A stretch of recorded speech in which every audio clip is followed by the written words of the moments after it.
Hey, welcome everybody. So glad you could all be here. We're here to celebrate and to send Pastor Mike off hopefully with a smile on his face and a few things to remember us by, aside from 14 almost years of memories from just being here, right? Man, we're going to miss you. And you. And you. Yeah. So anyway, let's start with prayer. Heavenly Father, we just thank you so very, very much for an opportunity to gather here this afternoon and honor a man who is after your own heart. Such a blessing he is to each of us. And we love him. We love his family. We're just so appreciative of the time that they've been here, and help us each to honor him in some way this afternoon and honor you as well. And I ask, Lord Jesus, that you have your hand upon him and all his thoughts and doings over the next few years, and that I know that he will go where you lead him, and that's how he got here. But anyway, just put your hand upon him as we go through this today, and have him to know how very much we love him and how very much you love him, and bless each of those that are a part of the service this afternoon. And we hope to honor you in some way while we're here. So, thank you. In your name I pray, amen. So a big thank you goes out to Ron and Susie and Faye, who helped me kind of put a little of this together, and to everybody that's going to participate, thank you also very much for doing that. So anyway, we're going to start out this afternoon with a song. So.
Today are songs that Pastor Mike introduced to me. Okay, good. So that was one of the two that we're singing today that you've introduced me to. Well, so that's the thought behind the songs today. I have a short video clip.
And next up, we have somebody who at the last minute decided they could do this. We were unsure whether she was going to be able to participate or not, so Nancy's agreed to play a special song. So.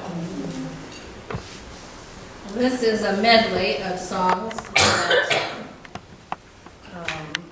hope I have the right book. 33. Friends, Michael W. Smith was a great composer in the 80s, and still is writing, I'm pretty sure. And Otis Skillings wrote a song called "The Bond of Love" in about that same time. And then it ends with the song "Blessed Be the Tie That Binds." We used to sing after communion, but it's sort of lost in the haze, I guess, of nowadays.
blessing she is.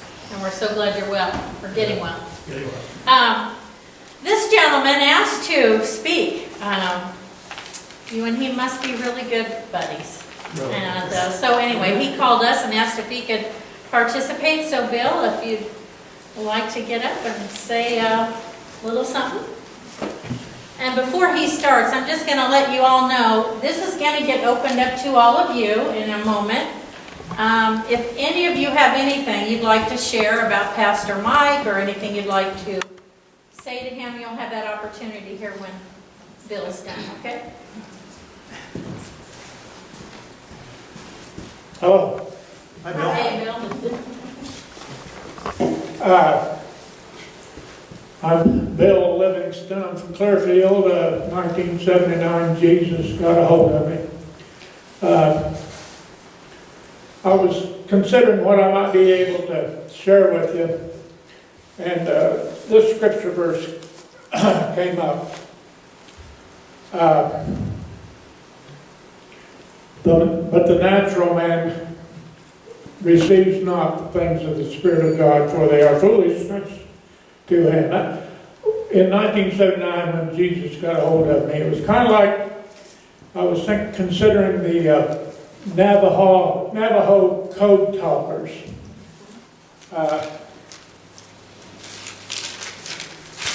World War II, they had a problem with the Japanese getting into our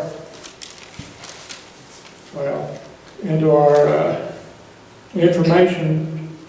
So the English and Japanese, and so they interjected the code talkers so that they couldn't understand what we were talking about. And the Lord put it on my heart that 1979, when Jesus got a hold of me, I got to hearing and saying different things than I used to. Some of it hung on for a while, some of it went later, and things are still changing. I'm hearing and seeing stuff from the Spirit that Jesus is showing me every day. I breathe in. I want to breathe in Him. I want to breathe that out to you. I want you to be blessed today because of Him. I know you're blessed because of Him and Brother Mike. We were studying it when Mike and I met. I'm not sure whether it was when you first got here. We were at breakfast with the masters. Mike came from that direction, I came from that direction. There was 5 of us, 4 of us sitting at the table there. I think there's 5 of us. I don't know. But there was a gentleman across the table that said, you know, this is the way it ought to be. And Mike says, just like he did. You know, and yep. You know, I'm a farmer from southwestern Iowa, so I wasn't very refined in what I thought or said in those days, and still am not. But I was yep too. This is the way it ought to be when 2 or 3 can get together in His name, asking anything they want, and He'll do it. That's kind of code talking. Anyway, am I doing something here? Nope, you're good. The fellowship of several believers together, caring about one another, was interesting to me.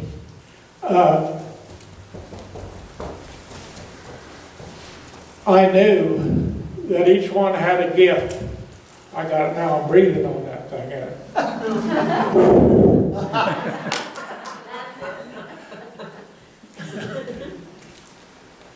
I was listening to It's a Wonderful World on my phone a while ago, and I can't get it out of my head, so if I get to humming after a while.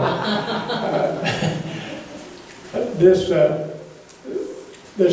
spiritual thing that God's telling us that the natural man can't understand is a kind of like the code talkers. The code talkers were saying things that the Japanese couldn't understand, and Mike has had times in this place standing up here preaching His his heart out when he looked back there and there's one or two of you asleep. Yeah. That's your protection. You're allowed to do that. Mike, but just as soon as you go to sleep, it's holler at him.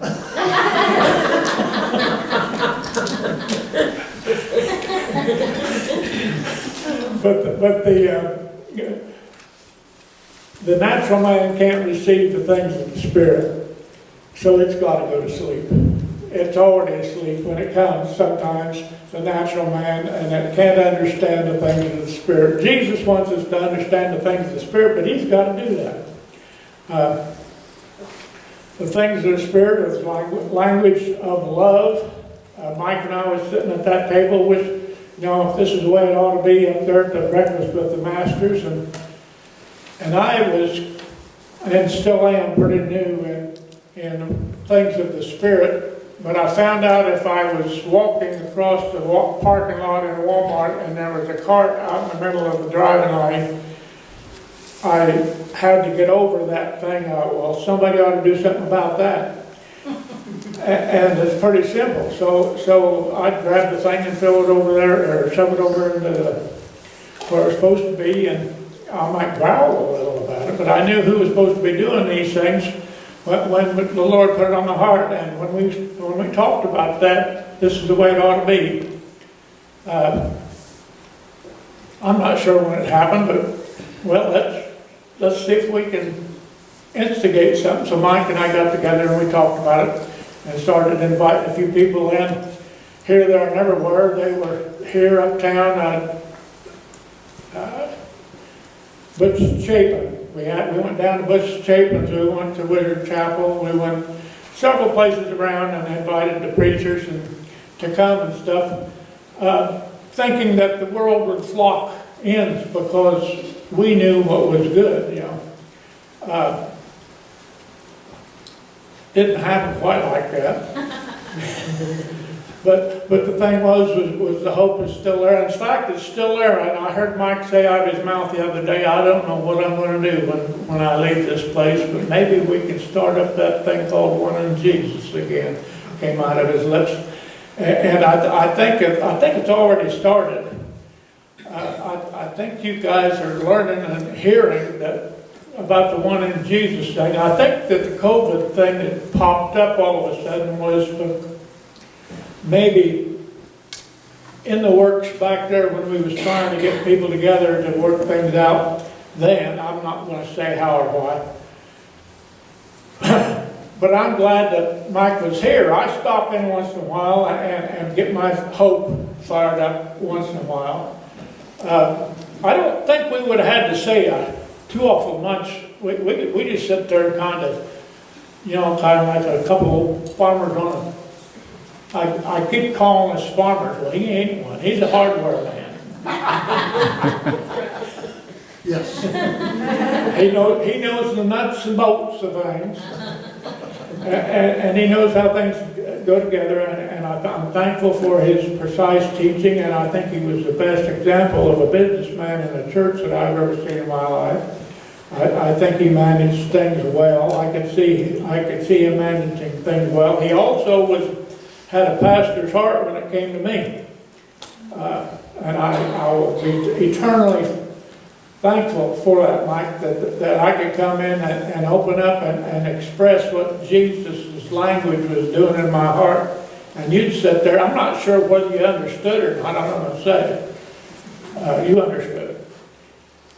But the thing was that you was there to listen to me, and I was there to listen to you. And we really wouldn't have had to say too much of anything and come by left with the same results.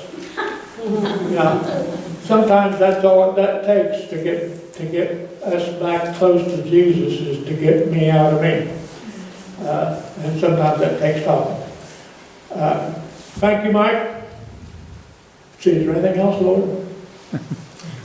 Oh yes, he says, I love you. And this, oh boy, I would like to hear that It's a Wonderful World by Louis Armstrong. I don't know whether there's any possibility of doing that or not, but that's a song that kind of rhymes with this thing I'm trying to say up here. So thank you for my time.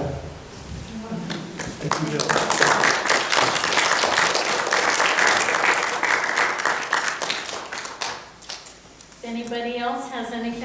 like to share. Did you get a poem together, Linda, or not? Did you find it? Okay. Ron, you want to? Okay. Yep.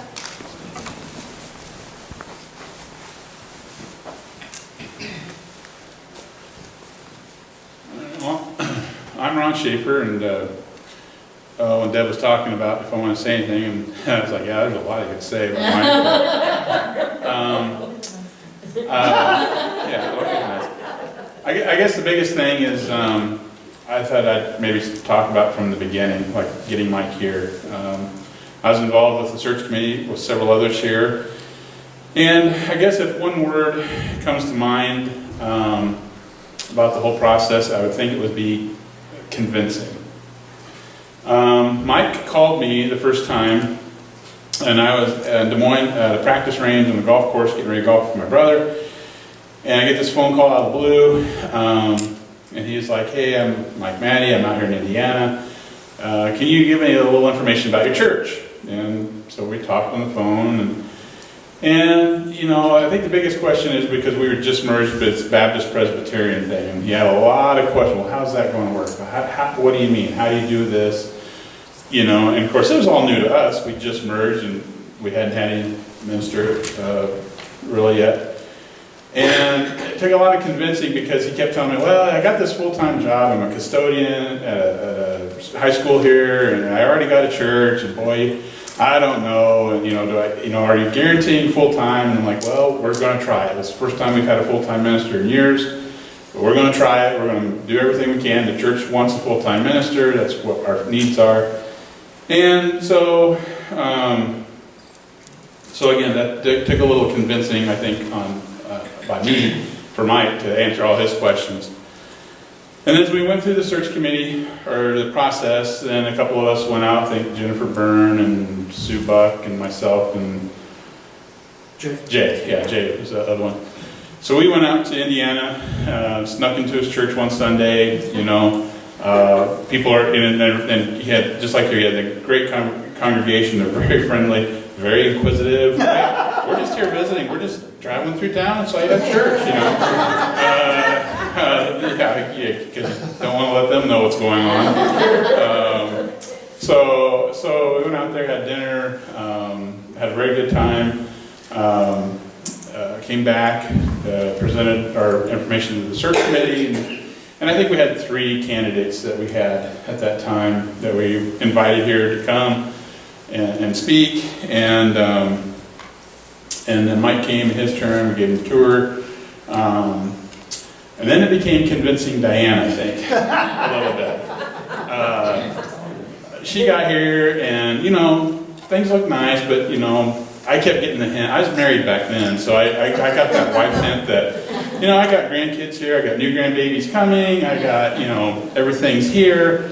And Mike kept telling us at the hotel or on the way to the airport, oh yeah, this is it, I know it is, and blah, blah, blah. And Dan's over there, well, we still got this going on back there. So when they got on the airplane, I was shaking my head, I was like, I don't think she's going to let them come. But it worked out. I think we did get Diane convinced to come here. But then the move came, and Jay and Deb and I, and we went out there with some U-Hauls and trailers. And We went with one U-Haul. One U-Haul, yeah, we went with one U-Haul. 2. We came back with 2 trucks and carfuls. And I think the convincing there was convincing Jay we were going to get it loaded, because I don't think he believed we could do it. It was like, we were up till 1 in the morning, and then Mike says, oh, and then we got to go to the church in the morning and get the rest of the stuff. We get there, we got this one truck, and we're looking at the truck, and we're looking at their stuff, and then we're looking at each other. I mean, I can't tell you the number of times we exchanged looks during this whole process. It was a lot, yeah. Whoa. We had to scurry around the next morning and find another truck somewhere. Yeah, so it was, like I say, It was fun. It was, but I think in the end it all, it's all worked out, getting Mike here. Like I say, it was 15 years ago we were doing the search and the process and going out to Indiana and stuff, but like I say, I think once the convincing was done, and it's been, It's worked out since. We've been appreciative of everything you've done for us here and all the things we've learned and grown. And, but anyway, I just wanted to kind of share the beginnings. 'Cause, yeah, it was a little rocky at first, but it worked out. So, but no, appreciate everything done for me and my family and church as a whole and everything. So, and I hope you have a good retirement. You know, I hope you find your next convincing job to go do and figure out. So yeah, if anyone else has anything you want to say, come on up.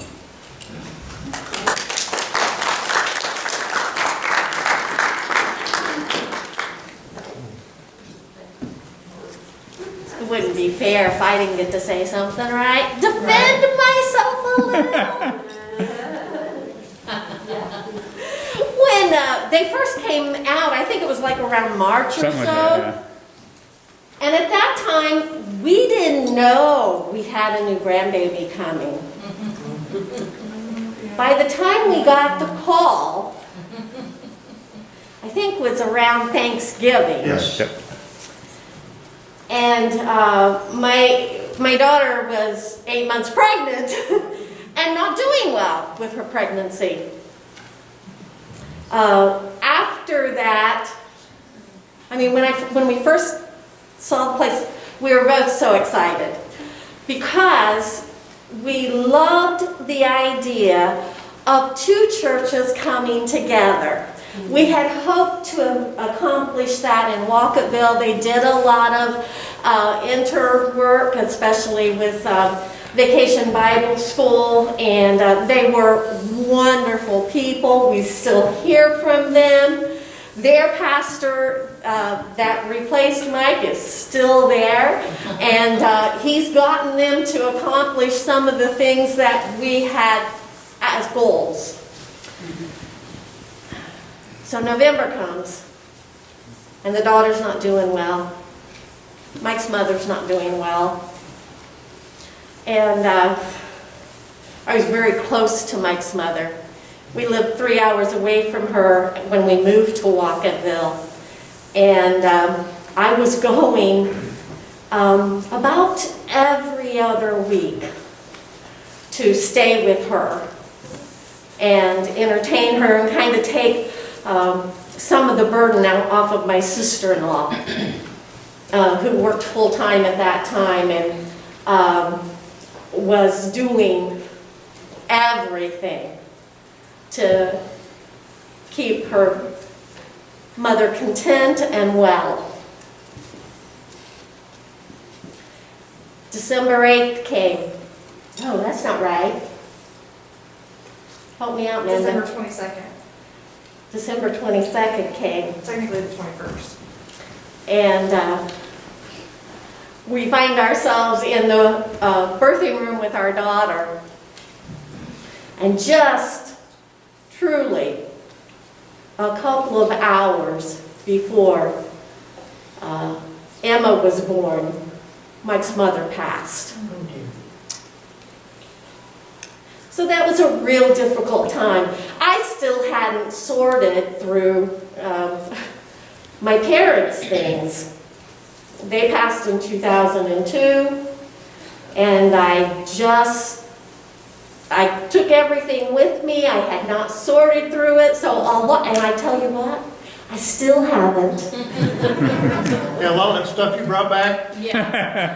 Mom and Dad's. Everything that the 8 other siblings wouldn't take. I was responsible for. So we still have a lot of junk. Then what's worse, we came here and I got interested in antiques, old brown furniture. So when we first got the house, we had a great big garage, and both cars fit in. It didn't take long. So Mike does not have to worry about another job for a while. We continue to get this one question. Are you leaving right away? No, we are not leaving right away. Why? Because we have that garage full. And the other reason, which is really hard for me to leave, is my job. I have been at that nursing home almost 7 years now. I can't believe it. You know, when it first came, some said, you know, the daycare. You love kids, you're great with kids, the daycare. So I applied. No luck. I got a job with Farm Bureau, and it was only part-time, and I enjoyed it. But then the opportunity came to work at the hospital, and the benefits were better. The pay was about the same. Insurance was good at that time. I don't know that we can say that much about insurance anymore. And I made it 4 years. And not every place is a good fit for you. And it wasn't a good fit for me. Ron warned me, but I didn't listen. So I took about 2 years off and was feeling sorry for myself, trying to find a place to fit in. And the ad came out into for the Mount Air Healthcare. Laundry and housekeeping. Understand, I never done either. Well, I did laundry professionally for a little bit when I was a teenager. But I thought, you know, I don't have to have a lot of contact with anybody, and, you know, this will be good for me. It was. It was hard work. I lost 30 pounds, gained 10 of them back. Need to lose 50 more. But I really liked it. I really liked it. And I was there maybe 1-2 weeks, and they offered me a position in activities. Never done that before either. Bet you wonder what I did do. I said, well, I'll try. I'll try. Loved it. Loved it. Still love it. And then they said, well, how about assisted living? Sure, why not? You know, I'm working up to full time, getting a raise here and there, little things going well. And 7 years later, I wonder why I didn't do it sooner. And having come here, though difficult, has being there, which I wouldn't have been, has been the happiest place I've ever been in my life. Yay. I've worked in jobs that were more money, a little more prestige, you know, and I was in that position for 20 years, and sometimes loved it and sometimes didn't. Did accounting, renting apartments, overseeing those things. And I was very fortunate for that job. That job provided very well for our family. And you know, I'm too old to do that stuff anymore. I'll never make that kind of money again. But that's okay, because God's always, always provided wherever we were. I want to tell you why it's easy what made it easy to come here. Okay? It took some thinking. It took some reminders from people around me. It took the little voice of my mother in my head reminding me of my role as a wife.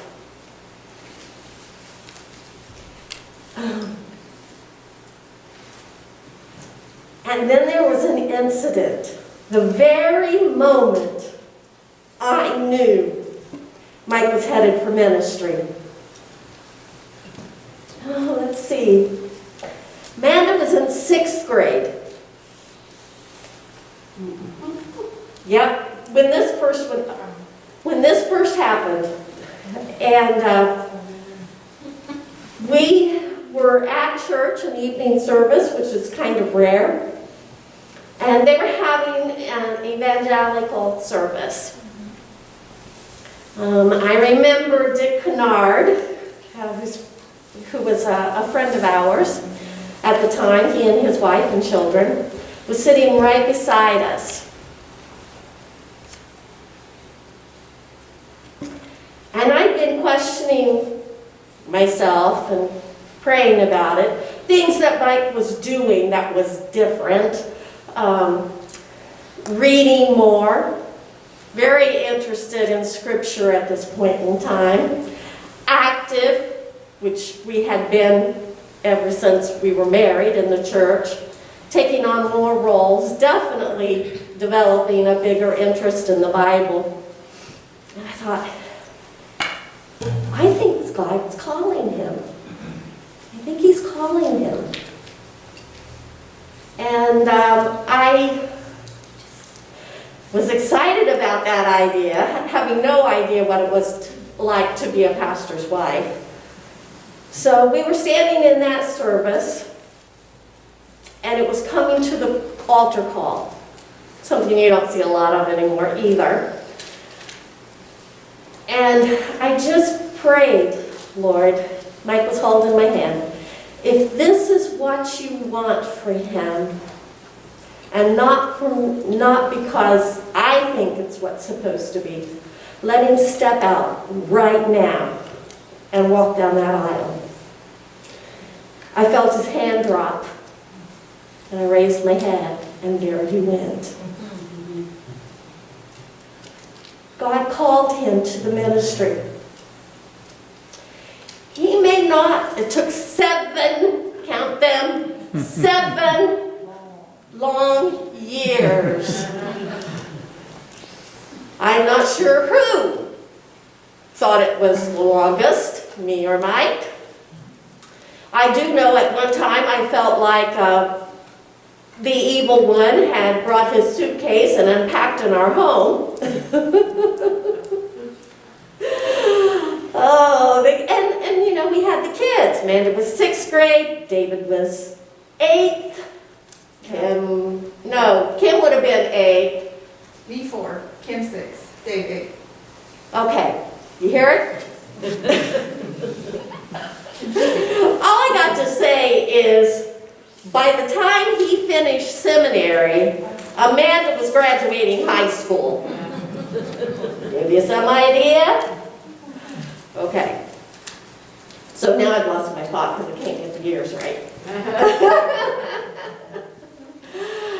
So there were times, you know, what was great was when Amanda took keyboarding, I no longer had to type his papers. Yeah. Have any of you seen his writing? Oh, I'm not kidding. I'd be typing along because, you know, usually he didn't give them to me till he needed them. I'd be typing along and think, I don't know what that word's supposed to be. Blank, blank, blank, blank, blank. I put dashes in so he'd know where to fill in. Oh, gosh. I was never so excited when he got done with that. And except when Amanda got the keyboarding and she could start doing his papers and did. So anyway, God had it all worked out. My mother and father were afraid that we would get called away and leave them. And God had that worked out. Mom and Dad passed away in 2002. At that point in time, my boss had just passed away and had left me in charge of his estate. It took 5 years to do. So he had to put up with that. Wasn't always pleasant because there were 3 other heirs. Yeah, I said 3 other heirs. Yes, I was one of them. God provided. We put those kids through college, those that wanted to go, with no debt. God, once again, provided for us. Not because of anything we've done, but because He is good. He is good. Amanda's helping me out. She's doing the wind up.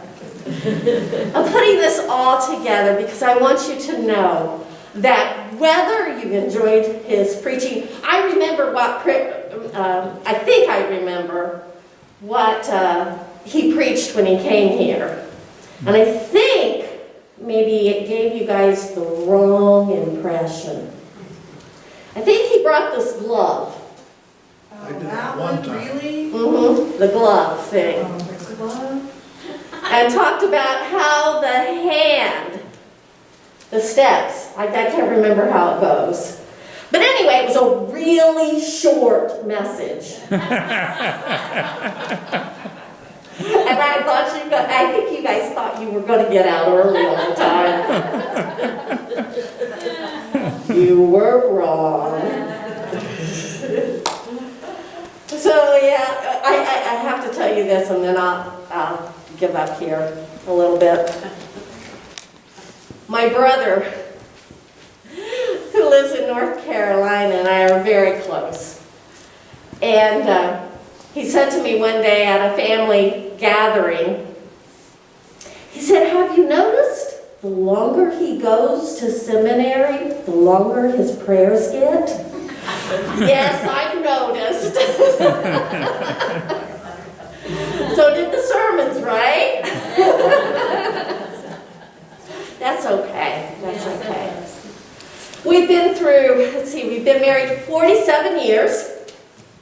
Can't believe he's that old. I know. I don't know what happened to him.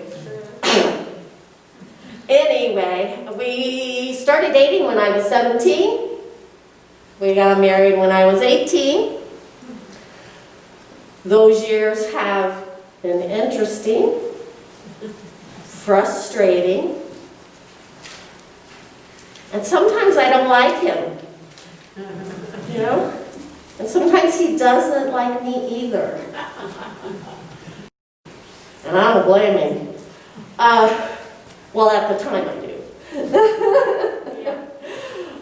But the one thing that I like to tell people is sometimes he drives me crazy, but I'm still crazy about you.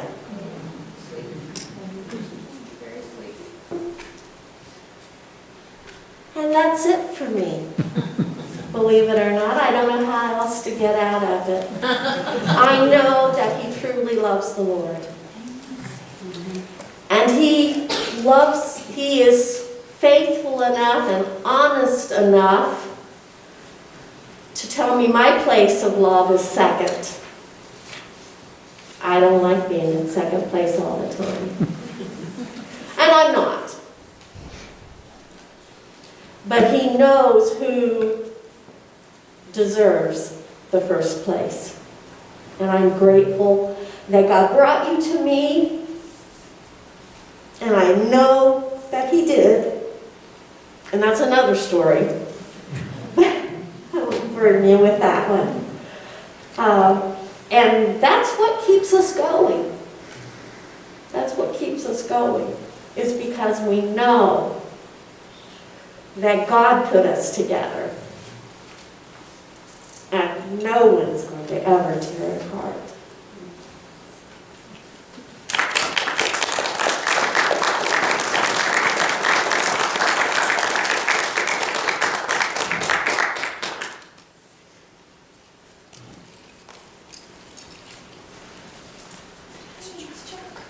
Hi, Chucky. Hi. How are ya? Didn't know you snuck in. I did sneak in. My name is Chuck Wyman. I'm currently the president of the Ringgold County Ministerial Association, and am here today to represent them. During the days when the merger was going on between the Baptists and the Presbyterians, I was visiting one day with my good friend, Ralph Johnson. And I said, "Tell me, Ralph, what do Baptists and Presbyterians have in common anyway?" Well, those of you who know Ralph, he was one of the wisest men I have ever met. And he paused for just a moment. And then he looked at me in the eyes and he said, "The same God." That's right. See, Mike and I kind of share this burden of a unified church here in Ringgold County, all of us working together for the very same purpose. With that in mind, I want to remind Mike, though he has been told, I want to remind him that we involve retired ministers in the Ringgold County Ministerial Association. And he is very, very welcome, and we look forward to his future participation. Congratulations, Mike. Thank you, thank you. Thank you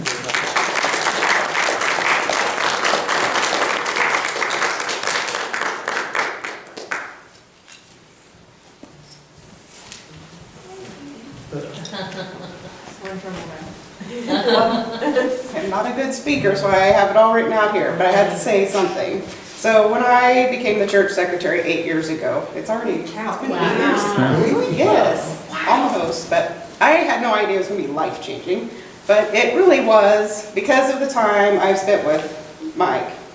Not only have I learned something on Sunday mornings, but I also learned something with almost every conversation I have with you, whether it's about not complaining or encouraging our kids or whatever it is. There's always something to learn. I always take something away. So thank you for that. I really appreciate everything that you have helped me grow and become, and I will miss talking to you, but enjoy your retirement, and you deserve it. I will try.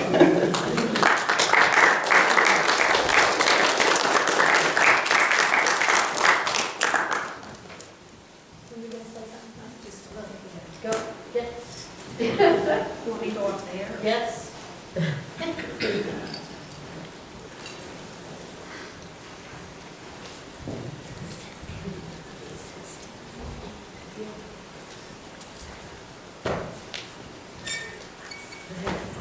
I just wanted to tell you, Mike, that you've been a godsend to Bill and I and our family, and you took care of me and Bill when we both had health issues, and of course Bill's didn't go for the better, but you've made our lives wonderful. You've been compassionate and caring, and your messages have touched my heart, and I will be sad to see you gone. I'll see you around, but I want to wish you all God's blessings, and you and Diane and Amanda, the most wonderful blessings. Okay? Thank you. And thank you. And I know we all thank you. I appreciate that.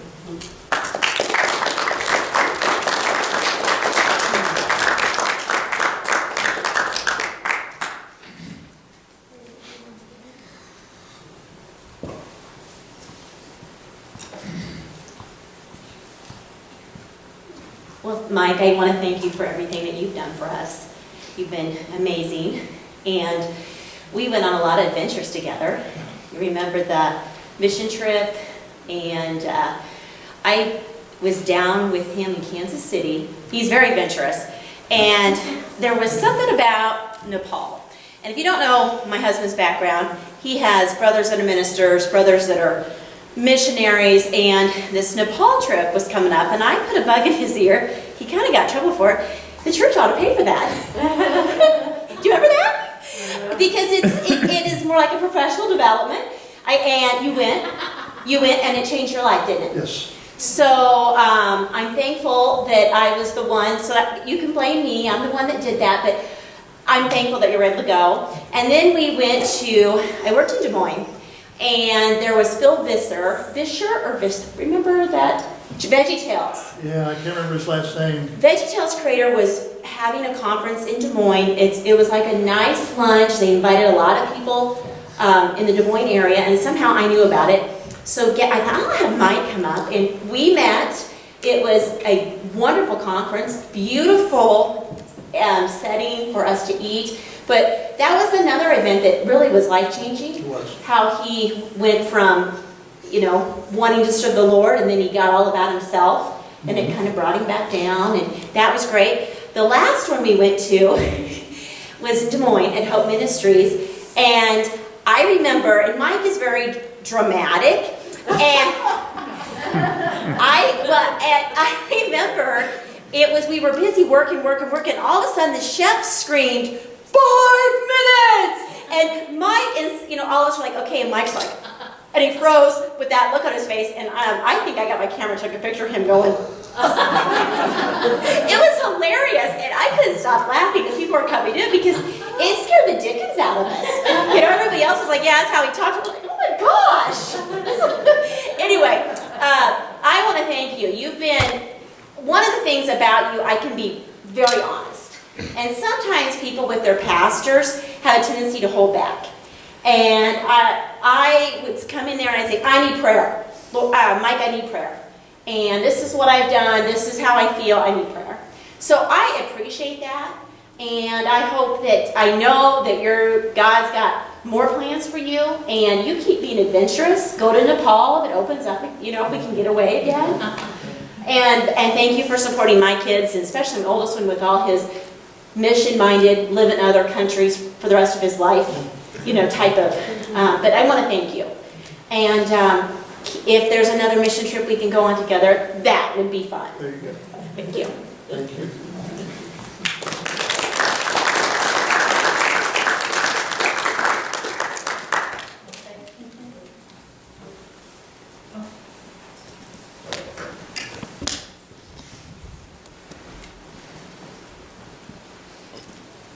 I don't have anything prepared.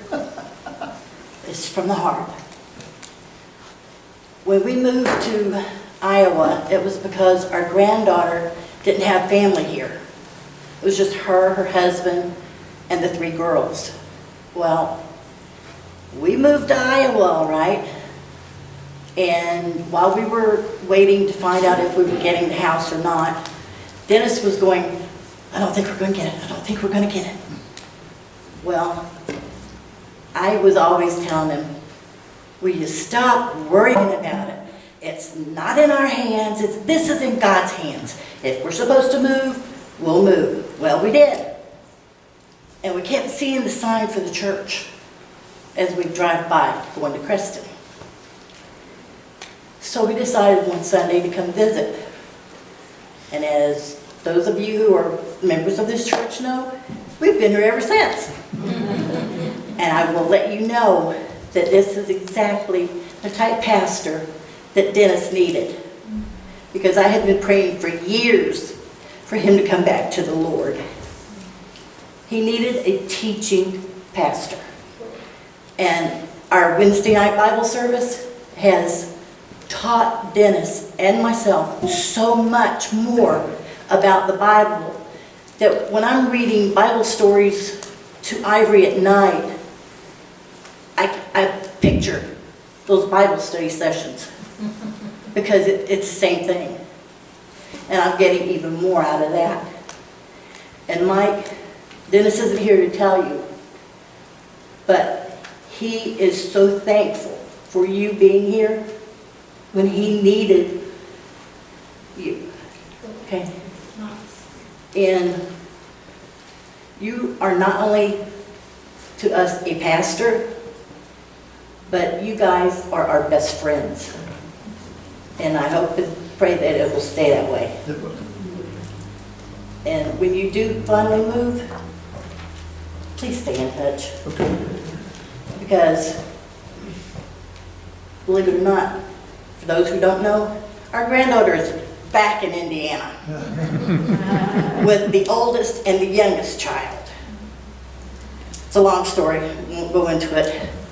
But we have the middle one, the redhead. And she's already told us that she doesn't want Mike to leave. She says, Pastor Mike can't leave. No. He can't go, he can't go. She has also learned a lot from Mike. And she's only 7. And that little one right there is now on fire for God. Amen. When she hears Christian music, she gets so excited. And it's all because of what has come from you guys, from instilling it in the children and everybody else. I am so thankful to be a member of this church, because this church, it's not just a church, it's family to me and Amen. family to Dennis. Amen. And Mike, when you leave, we're going to miss you guys tremendously. All 3 of you. Okay, we love you. Thank you.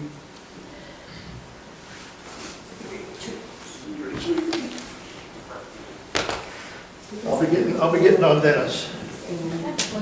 Susie's released from quarantine.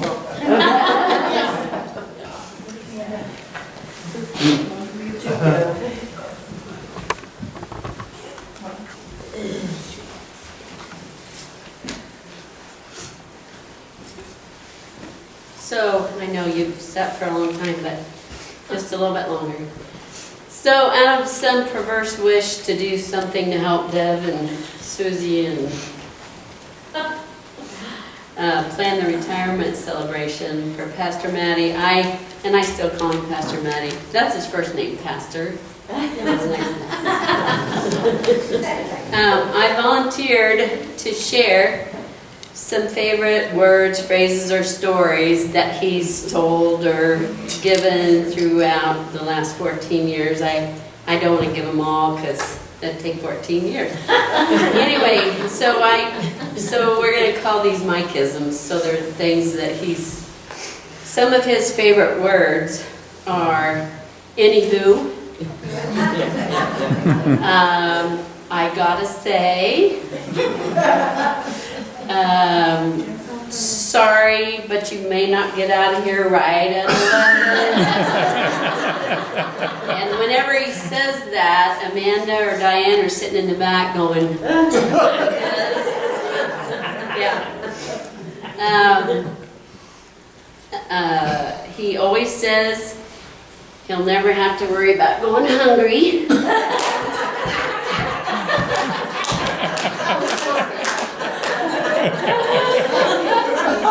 Me neither. Right there with it. And he always tells us about the fact that he has choice words, and I don't know what they are, I don't want to, but for folks who pull out in front of him or who are going too slow on the road, one of his habits is drinking Coca-Cola, if you don't know that by now. And he is so full of humor, it just bubbles out of him sometimes. And he started one sermon off with, it was about the minor prophets or major, I don't remember, but he said, he came out and he goes, well, Jeremiah was a bullfrog. And he said bullfrog, and then we all laughed. And so, he says, I don't know if anybody always appreciates my humor, but I think the Lord does, and I think he does too. So,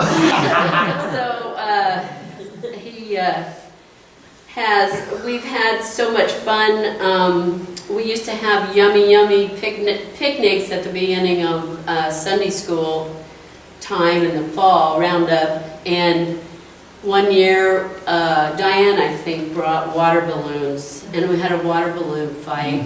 And I threatened some of my students at that time that I still controlled their grades, so that I didn't get wet, but I think everybody else did. But some of them had such great fun, and I miss those picnics because they had such good food.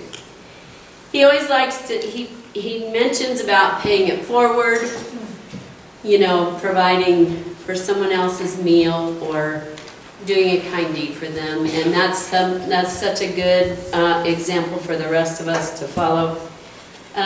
One time he brought a wooden cross and a hammer and some nails, and I think it was about Lent season or Easter season, and we were supposed to pound nails in for burdens that we lay at the Lord's feet all the time, and that really impressed me. And the other time that I remember was with a lot of humor was when he put on the Lord's armor, and every week he added a different piece. And so by the time he got done, he had a cardboard sword, I think, and a helmet of some kind, and a breastplate, and some shoes, and it was quite amusing. Yes. And we all enjoyed that so very much. But he's very creative. I think one of the things that I also remember the most is the different types of love. There are about eros and agape and philia, and you know, all of the ways that we can love people, and how important it is to love them like Jesus loves them, and to let him be our example. Some other thing, I say on the line. Oh, I know one thing that almost broke the deal from the beginning though. It was when he first came, and this might have made it into a sermon or two also, but he was so devastated when he found out we didn't have a McDonald's here. Because he really loves McDonald's food, so I think we've done him a great favor, but he might not agree. He's always tried to help us by setting up family groups and, you know, the One in Jesus and things like that for us to be involved in. It was our own fault if we didn't participate in those things, and sometimes those things kind of go the way of the activities of the people that are involved. But I think there may be a couple of family groups still left that are meeting. One or two? One that I know. Yeah, and so bless their hearts, is they have really used that to their advantage. One other memory, or maybe a couple. One that Pat shared with me, she said when Jay liked to eat the candy that was in the back of the sanctuary when he ran the soundboard. And he would eat it and eat it and eat it. And so one time, Mike had a bunch of candy that was up here that had been here for a long time. So he put it in a bowl and he set it back there. And Jay ate it. And then he was really worried because he was afraid Jay might get sick because he ate the bad candy. And so he kind of had a guilty conscience after that. But then after Jay passed away, Mike was so sad that he didn't see Jay back there all the time. So he took a potted plant and put back there so that he could, you know, see Jay every time he looked up. So I thought that was so sweet, such a sweet thing to do. His mission trip, I think, was a big, important time that he got to see some things that I told the girls when we were talking about this retirement thing. I said, you know, Pastor Matty took such a huge step, not only just coming here, but coming from his background into this rural community. I mean, he's never been fishing, or if he has, it was just a... Well, he has. He has. Yeah, but he doesn't like it. Yeah. He hadn't been horse riding. He hasn't been to gather the cattle, put them in the pen, and yeah, all that stuff. So he really came to a foreign land when he came here, actually. So he's been doing his mission work for a long time. And that's, the one last thing I was gonna say was that you do so much for us, and we're so appreciative of all the things. One of the things I never can get over is from early on, he started memorizing his sermons. So he has an outline that he puts in the bulletin for us every week, and which is such a good memory device for us to go back and look at. And that's such a big help to us. But he memorizes every week. So times 14 years, 52 weeks a year, 52 Sundays a year, that's a lot of memorizing. And to think that he does that all for the Lord is amazing. He visits our shut-ins, our nursing homes, the hospitals, the funerals, the birthdays. The one funny thing about visiting somebody in the hospital was he went up to see somebody in the hospital, and since he wasn't family and he didn't know their room number, they wouldn't let him go visit. And so he came all the way back home. Had to get the number from somebody. I don't know how that all worked out, but he would go to any of those lengths to help people that were in need.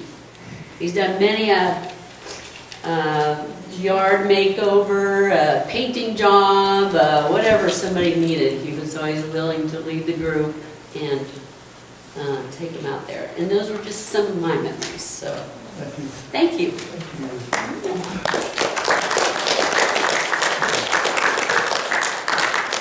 Kids, are you getting restless?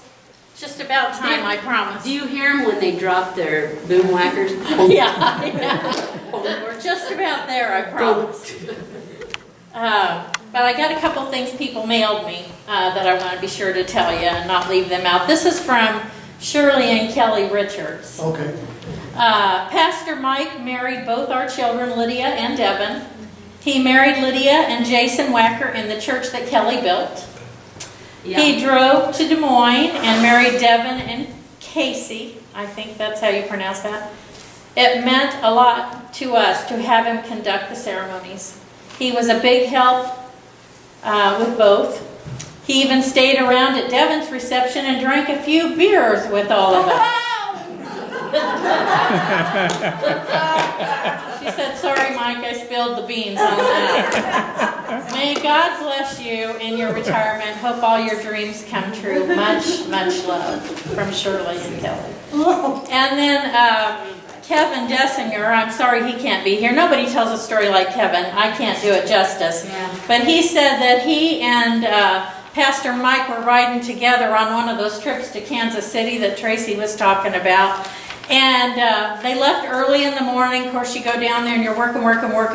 You have a little bit of lunch on the way home. And he was really counting on Pastor Mike to keep him awake on that drive home. Because, you know, at that point then it's kind of a, whew, when you're tired. Well, he said, we didn't even get out of the parking lot of the restaurant. And he's sound asleep. Said I drove 2.5 hours with him sleeping, not keeping me company at all. So, Pastor Mike woke up as they pulled in the driveway and goes, "Oh, are we here?" And Kevin said, "I told him then." I banked 138 minutes of sleep time during your sermon. And I'm going to take advantage of every minute. So, that said, he told me he's only used 4 minutes. He is passing those 134 remaining minutes to David Highshoe to use in, you know, as a proxy. So David has 134 sleeping minutes.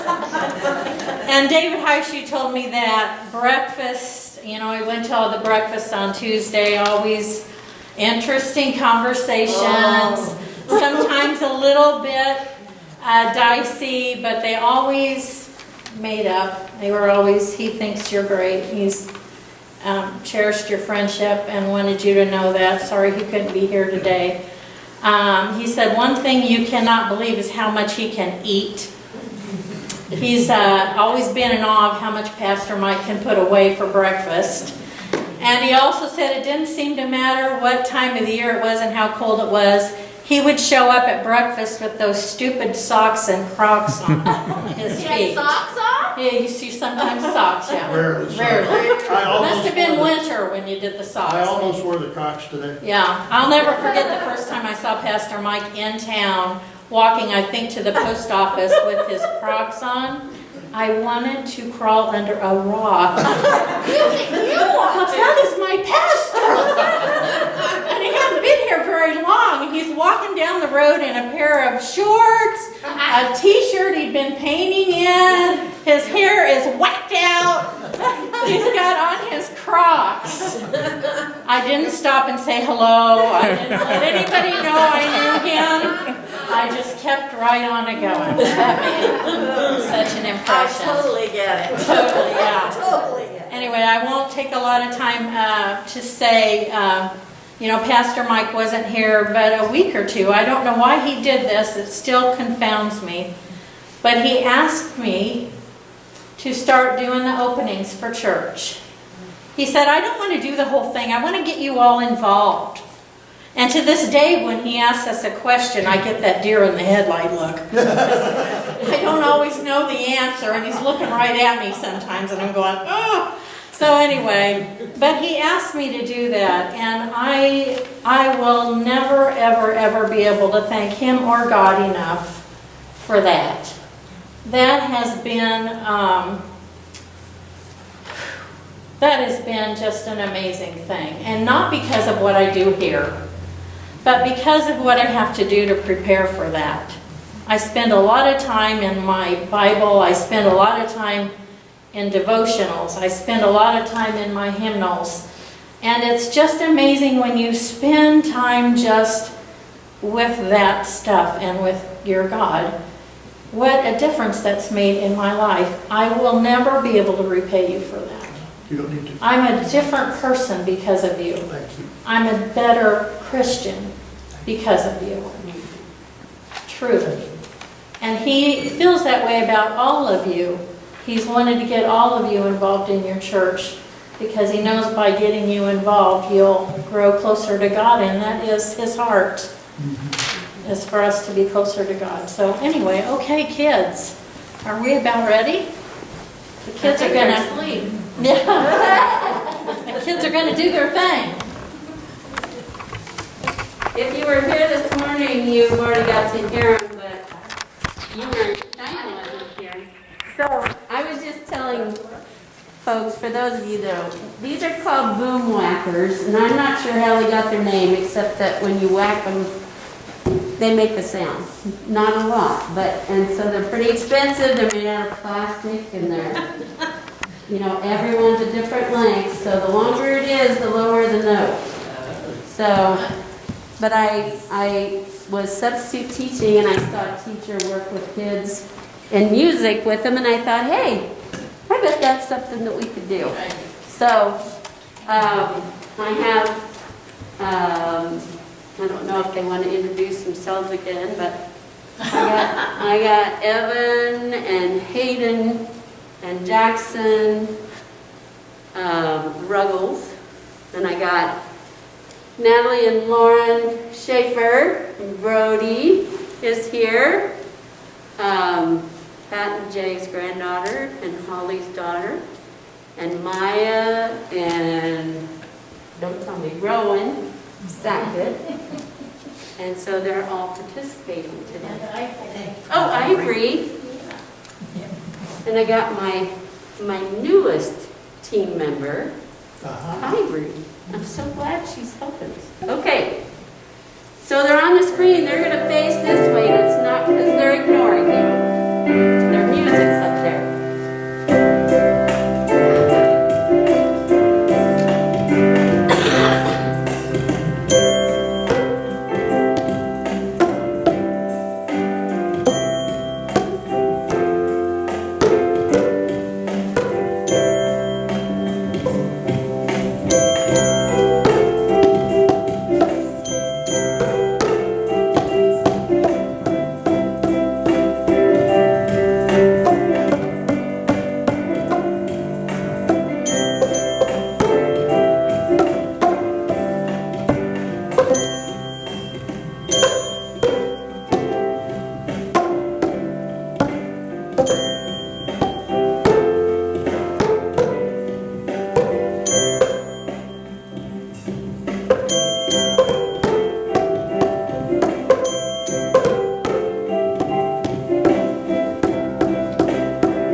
does retirement mean? Retirement is where you reach a certain age where it's more difficult for you to work. It's like when you're working a long time and you feel like you want to get out. That's what it is. You get free money from your past work experience and you just get to do whatever you want. That's fun because you get to go on vacation a lot. You can go places like France and maybe Paris. Like rest, kind of do chores around the house or like take a vacation to get as far away as you want from the kids. Went to work and said, looks like I gotta deal with them again. Retirement is when you think, I've done my part, and you say to your job manager, goodbye, so long, try to find someone else that's better than me. I think it is that you're so exhausted. You're really exhausted and you're just really tired. When I retire, I'm going to be 26. Quit your job and go home, sleep in your PJs, and probably never get out of your PJs. Whenever you say, I'm too old for this, and then you sit at home and yell at the computer screen. You just don't understand why they don't make the buttons on the remote bigger. You don't understand why all these young whippersnappers drive so fast. And your back hurts every time you bend over to feed your dog. And you started getting interested in getting more and more cats. And you said, dang, I'm really sick of all these people at work. And you just go travel the world and be by yourself and buy all these clothes for your grandchildren. And just have more fun with your life. You don't have to worry about all the ignorance that you used to work with.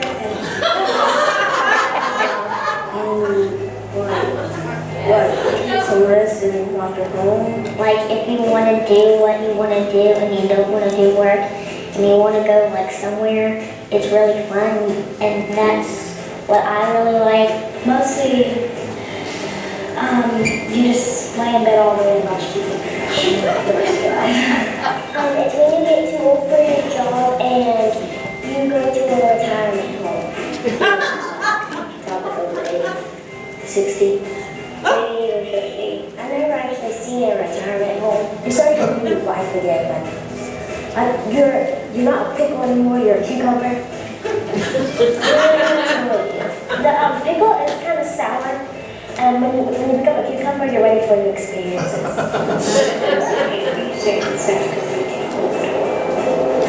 Like some old people don't know how to do handstands because they're so old. You could probably play video games, you could go to the beach, you could skydive, you could do extreme sports. Well, one thing that I would do, I would just keep looking for dragon eggs and eat tacos. I'll just eat tacos. You just have to focus on yourself, but also you have to keep in your right mind and don't go all out just because you are tired.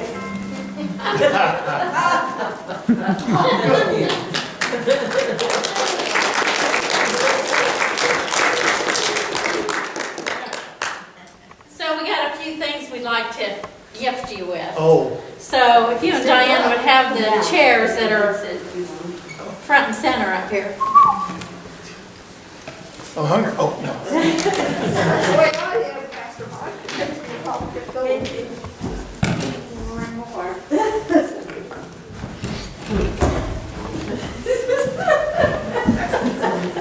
I don't know if that's real or fake. I'm not good at remembering like Pastor Mike is, so I wrote it. Pastor Mike and Diane got started in a little shoebox from Dennis and Donna and his mother, Mary, after she passed away. Lois Circle women received the shoebox with the small items that was already cut out. From this, it grew into this box. Oh my goodness.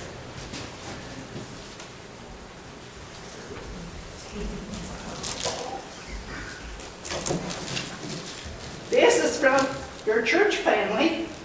Our love and our blessings is for you both. Thank you for being our pastor. Thank you. Are we supposed to open this? Yes. I'm thinking it may be a bronze bust.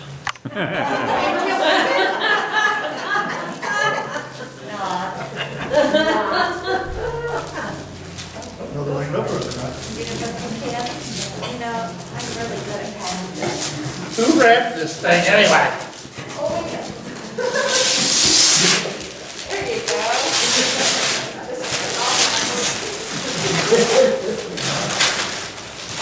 This is, From the shoebox. I see what happened here.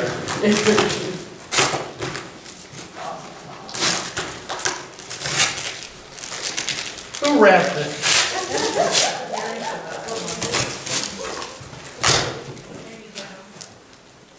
Go for it, Diane.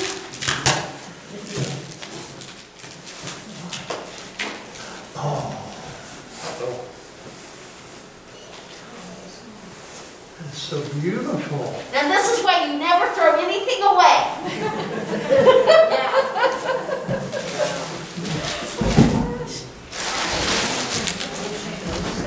Oh, look at that. That is so beautiful. Oh, this is amazing. There's a note. Turn it the other way. Wow. Isn't that beautiful? Maybe you could put it down below your face. I don't know, it's probably a better picture with it up there. This way.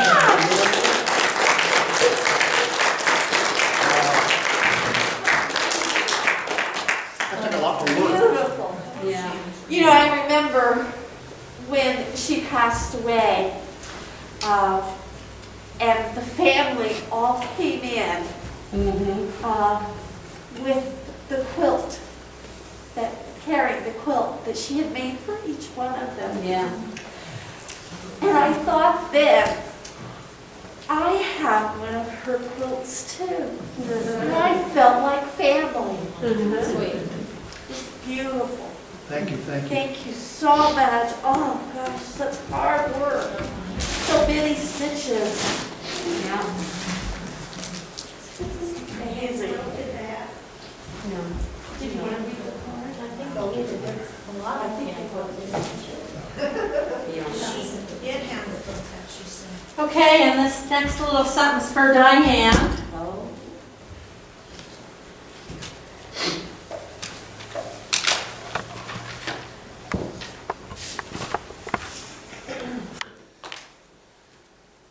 Wow, look at this. It's on there. Oh no, there's a surprise in there.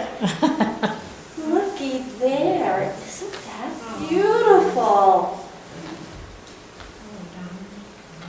You know, I don't wear a lot of jewelry. I put it on today for you guys to show you I can dress up.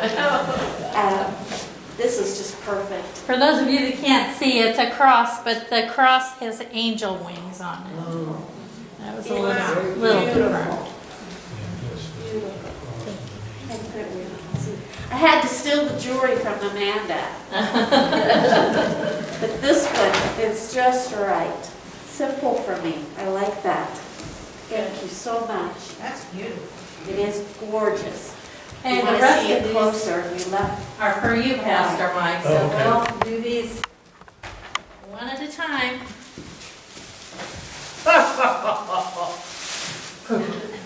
Who would have thunk it?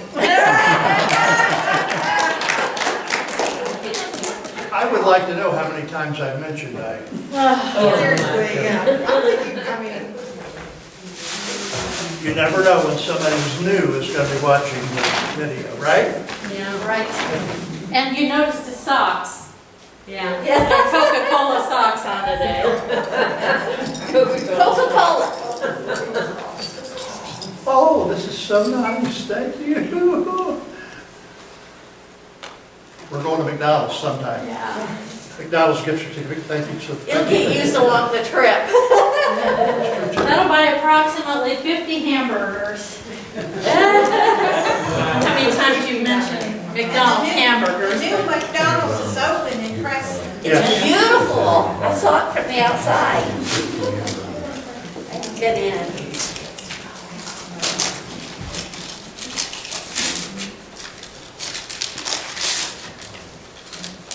Don't you hate to do all the work of wrapping these things and then somebody just goes and takes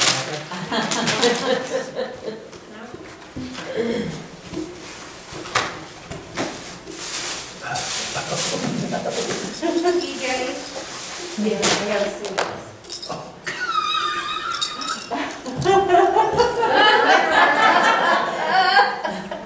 I don't ever. Oh, that hits it very well.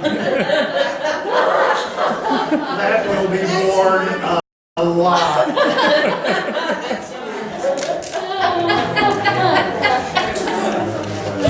Okay. Isn't it amazing what you can find? That was Susie that found that one. We had a lot of trouble picking one out. They were all hilarious. Well, it's not Coca-Cola. Maybe not.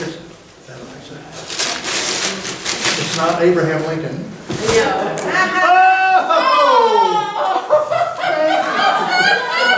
A new pair of crackers. I was hoping I was gonna get to throw those out. You think I wear them out or something?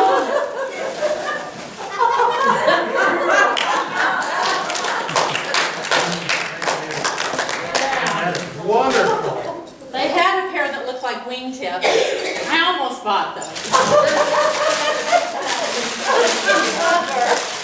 You got the size right, too. Well, I still probably won't act like I know you if you're them uptown. Oh, this is terrible. You're spoiling me.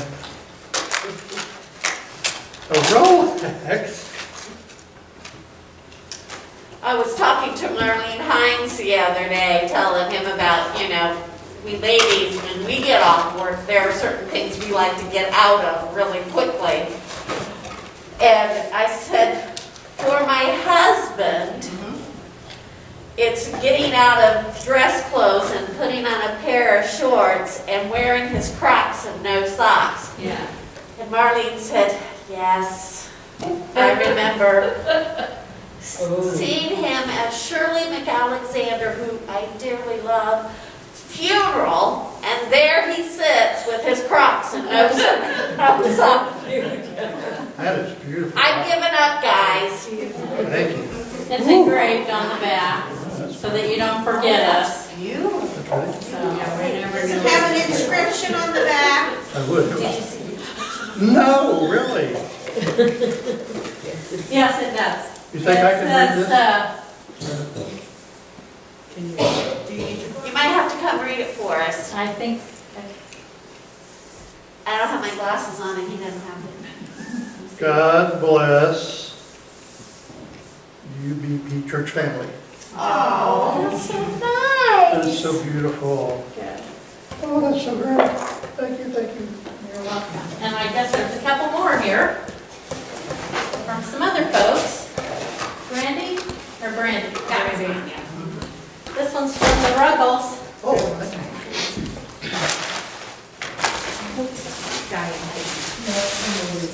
Oh, that's sweet. Is that beautiful? Now you have to keep it alive. You know I can't do it. That is beautiful. Well, he'll have a lot of time on his hands, so. That doesn't need a lot of water, right? No. Every once in a while, that's the only plant I can keep alive in our house. Thank you so very much. I'll read the card later. And this is from Louise. Oh, Uh-oh. there she is. There.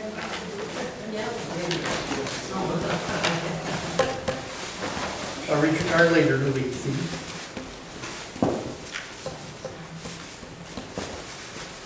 I'm usually not this challenged. Really? I wouldn't think.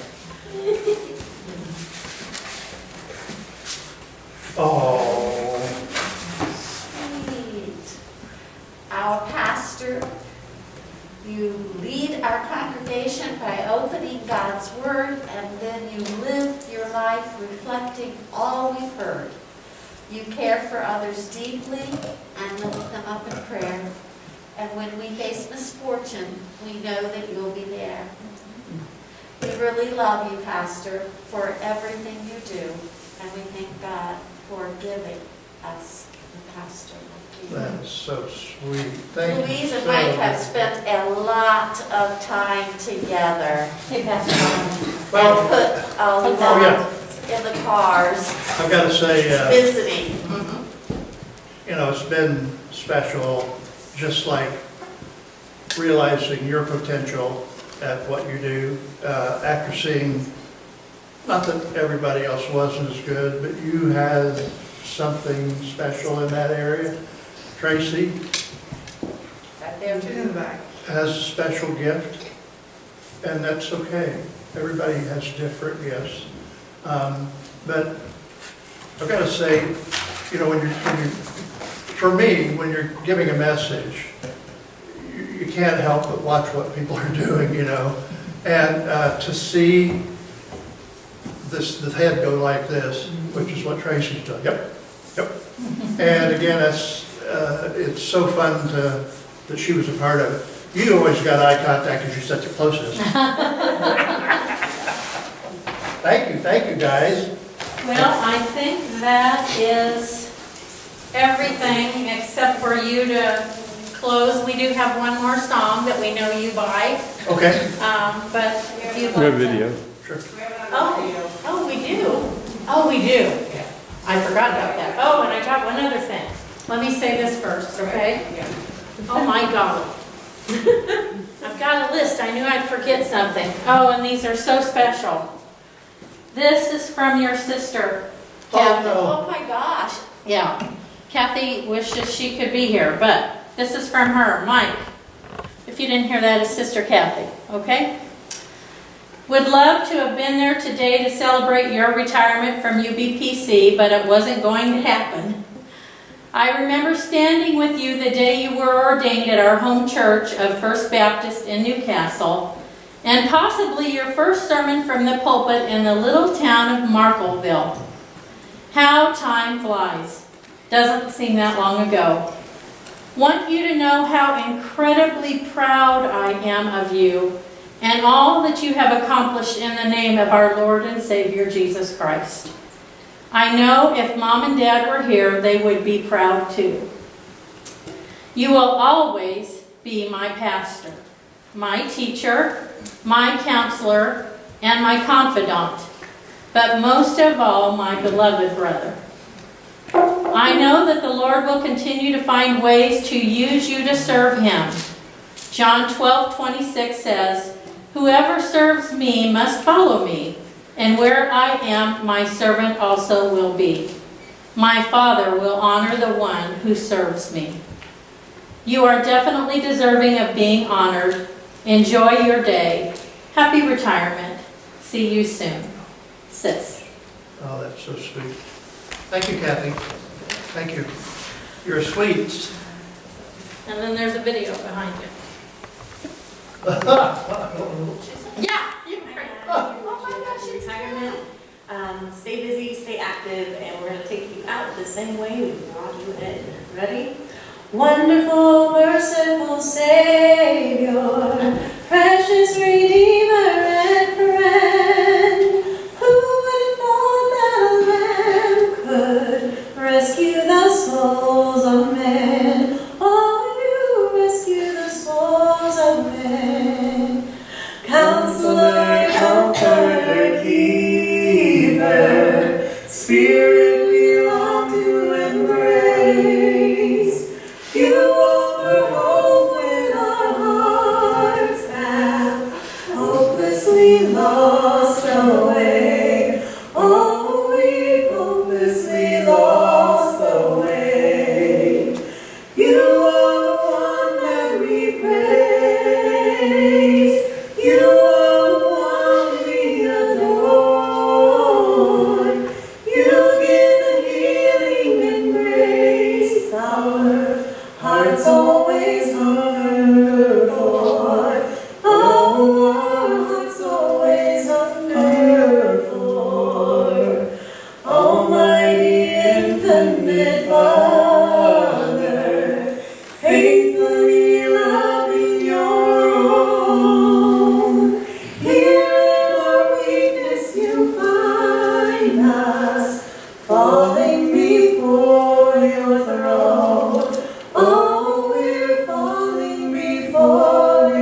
praise.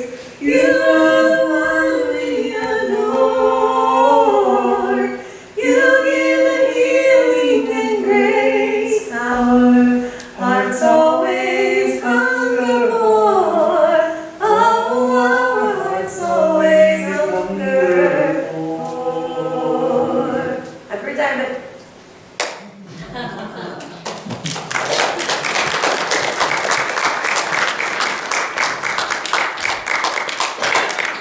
And one other gift that's in the back, Kathy Blunt brought to share, and it's for yours to take home with you. It's on the table back there, a little, just a thank you from her, a little banner that she made to I saw that. memorialize Thank the you very day. I So, saw very that. sweet. Thank you. It's to you for a few minutes. This is for Amanda. Thank you. This is your day, Pastor Mike, so I had to wait until.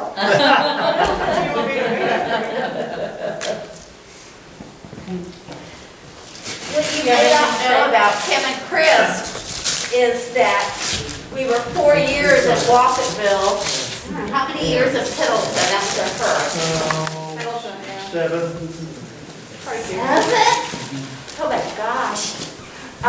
So 11 years, my daughter and son-in-law drove from Piddleville, Indiana, to, especially in Penton, lead our singing.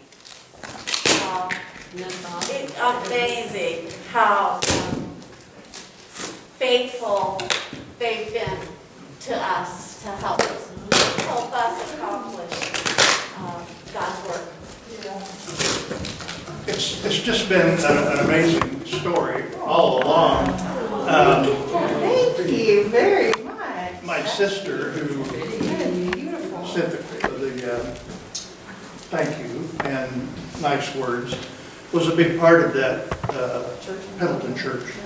And they stayed with us until we were gone and worked very, very hard. So it's been a team effort. I don't have the words to express how much you guys mean to me. It's impossible. Unfortunately, or fortunately, I kind of live vicariously through you folks. I know that's not good, but it's who I am, because everything I do for you. I work hard at memorizing messages and presenting them at least in a halfway decent way. And I'm never going to forget you. You're still always going to be friends. It's just been like Lou Gehrig said, today I feel like not the luckiest man, but the blessed man on the face of the earth. I can't have asked for a better life. I haven't had great fame and money and glory, but I've got to say I've had the best friends that you could ever have. This is a wonderful community. And for not having family here, we would just stay here for sure. But we do love our family too. Last thing I'm going to do is share a little, I can't remember what the name of this is. This comes from Phantom of the Opera. It's a song, one of the songs written in Phantom of the Opera. I've changed a few things to make it, it's more of a love song between a man and a woman. But if you'll hear this as a love song between a pastor and his family, I would like you to hear it that way. Think of me fondly when we've said goodbye. Remember me once in a while. Please promise me you'll try. And you'll find that once again you long to take your heart back to be free. If you ever find a moment, spare a thought for me. We never said our relationship was evergreen or as unchanging as the sea, but if you can still remember, stop and think of me. Think of all the things we've shared and seen. Don't think about the way things might have been. Think of me. Think of me standing, silent and resigned. Imagine me trying too hard to put you from my mind. Recall those days, look back on all those times, think of the things we'll never do. There will never be a day when I won't think of you. Flowers fade, the fruit of summer fade. They have their seasons, so do we. But please promise me that sometimes you'll think of me. You have my greatest thanks. This has been a wonderful position to be in. I hate to leave it. I would do this till I die. But it comes at the greatest time for this church and the financial struggles we're going to have for the next couple of years. And it'll give me a chance to wind down a little bit too. I can't tell you thank you enough and how much I love you. I hope maybe you kind of understand. You have a closing prayer? We have a closing song. You have a closing song, then we'll have a And then prayer. Ron will. Okay, that's great. We're going to come back now. Is that okay? Please, yeah. This is Pastor Mike's theme song as far as I'm concerned. So, do you guys want to stand up? Have you sat too long?